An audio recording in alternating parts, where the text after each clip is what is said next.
Welcome back to another exciting episode of History Around the Globe.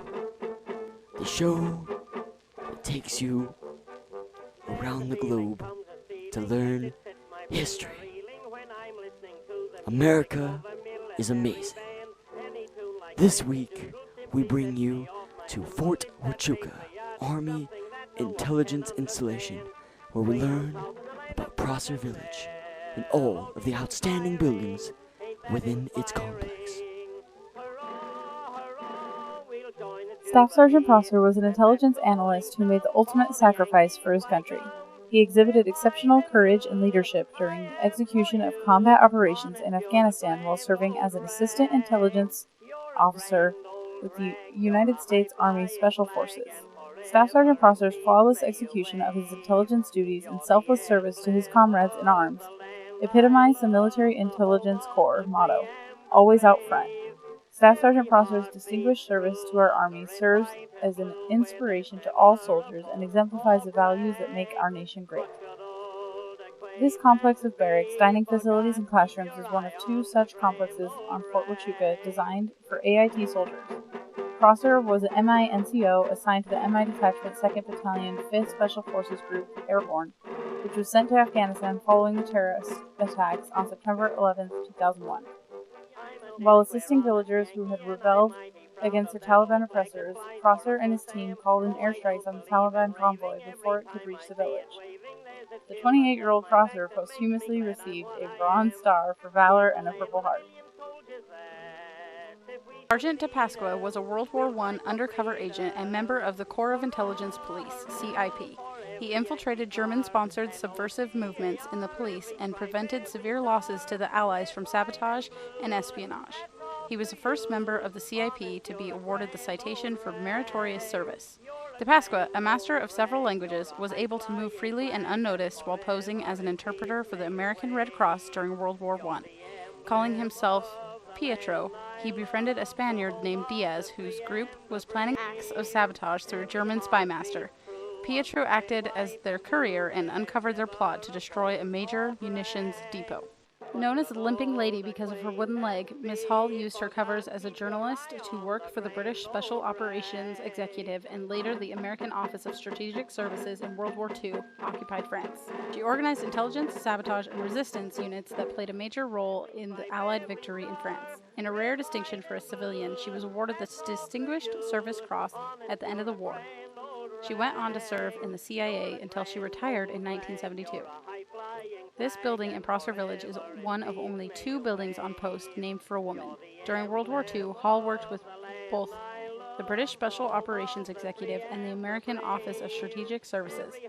Despite a leg injury, Hall parachuted into France with her wooden leg under her arm, earning her the nickname Limping Lady by the French resistance.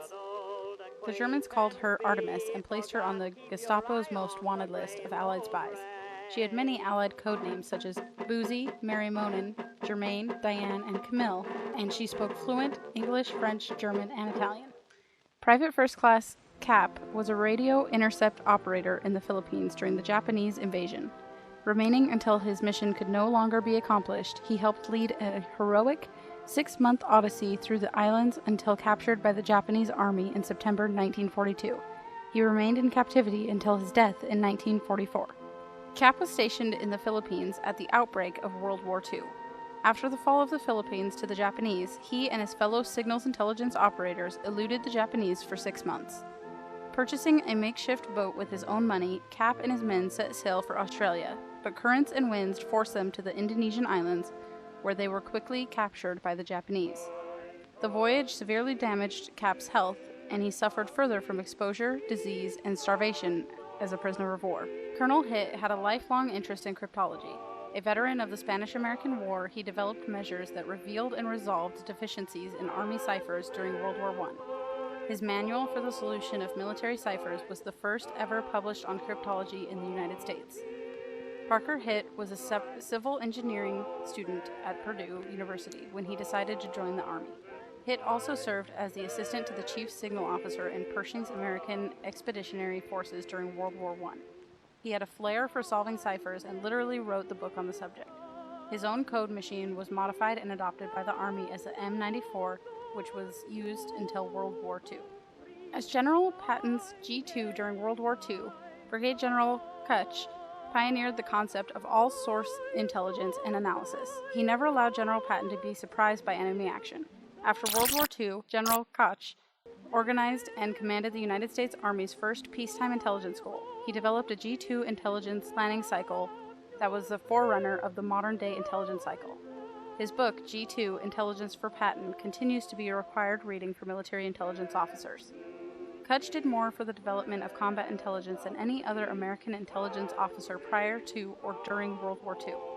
In addition to enabling Army commanders to make quicker combat decisions than ever before and assisting staff planning at all levels, he continuously developed new intelligence techniques and procedures. He also initiated intelligence training at all 3rd Army units, stressing enemy tactics and order of battle organization and training commanders and staffs in the proper use of intelligence specialists. Kutch, more than any modern soldier, successfully demonstrated the proper place of intelligence in the decision-making process. Paul Revere was active in underground politics prior to the American Revolution. With a small group of skilled workers, he formed a secret intelligence network to observe and warn militant patriots on the activities of the British military in and around Boston. Paul Revere became an American Revolutionary hero after his famous Midnight Ride warned the patriots of a British raid on Concord. 10 years before the outbreak of the American Revolution, Boston silversmith Paul Revere belonged to an underground intelligence network known as the Mechanic, also known as the Liberty Boys. The group was known to sabotage and steal British military equipment in the Boston area. They were not the most professional MI team. They always met in the same place, the Green Dragon Tavern, and one of their leaders was a British agent, Dr. Benjamin Church. Colonel Schur was the commander, Station 6, 2nd Signal Service Company, stationed in the Philippines at the outbreak of World War II. He led intercept efforts as U.S. forces withdrew to Corregidor Island. There he was selected to accompany General Douglas MacArthur to Australia in March 1942. In Australia, he served as Chief Signal Intelligence Division, U.S. Armed Forces, Far East until his death in a plane crash near Calcutta, India in September 1943. In 1941, Schur established the Central Bureau, a communications intelligence unit, at the Southwest Pacific Area Theater headquarters in Manila.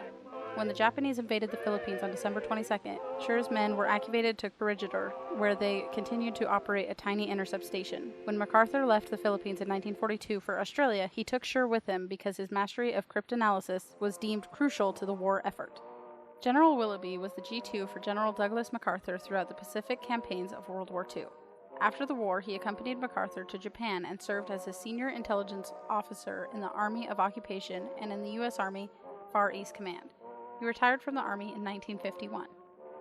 Born Karl Adolf Charles Weidenbach in Germany, Willoughby moved to the U.S. at age 18, gained U.S. citizenship, and changed his name. Early in his career, he served as a military attaché in Ecuador, received medals from Mussolini's government, and delivered speeches to Spanish dictator Generalissimo Francisco Franco. During World War II and the occupation of Japan, he served as General MacArthur's G2. Considered the pioneer codebreaker, Major Yardley served with distinction during and after World War I as a military intelligence officer. In 1917, he was placed in charge of MI8, the War Department's code and cipher section. His section deciphered 10,725 messages sent by foreign governments. In 1919, Major Yardley broke the Japanese diplomatic code, which gave American negotiators a major advantage in the Washington Naval Conference of 1921. After the war, his Black Chamber solved more than 45,000 telegrams and broke the codes of 19 countries. Yardley headed the War Department's code and cipher section, later often referred to as the Black Chamber, from 1917 through 1929. In 1919, Yardley broke the Japanese diplomatic code, assisting the U.S. negotiators during the Washington Naval Conference of 1921. Yardley's unit also cracked the codes of Argentina, Brazil, Chile, China, Costa Rica, Cuba, England, France, Germany, Japan, Liberia, Mexico, Nicaragua, Panama, Peru, San Salvador, Santo Domingo, Soviet Union, and Spain. After the Black Chamber was closed, Yardley wrote the American Black Chamber, which revealed many classified details of the code and cipher section. While a controversial figure, his pioneering role in American signals intelligence is undeniable.